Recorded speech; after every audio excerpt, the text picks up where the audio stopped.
máš rád Jirku? Já tě včas vyzvu, jako vás z porodců vyzvu s cenou a budete... Takže se dozvíme, kdo se stal favoritem naší VIP poroty, která se skrývala tamhle za tím zrcadlem. Vy jste je neviděli, já jsem je viděl. Oni si vybrali svoji favoritku i svého favorita a vítězem nebo vítězkou se stává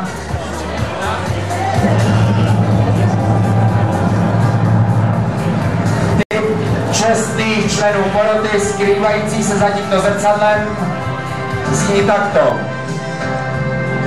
Jím nejvíc sympatická byla dívka s číslem 6, Kolářová Markéta.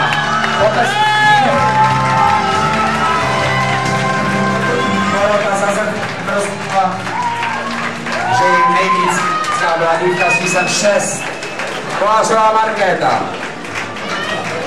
A mužem, který byl nejvíc sympatický v porotě za zrcadlem, není nikdo jiný než soutěžící s číslem 4 Jan Olej. Potlesk pro něj.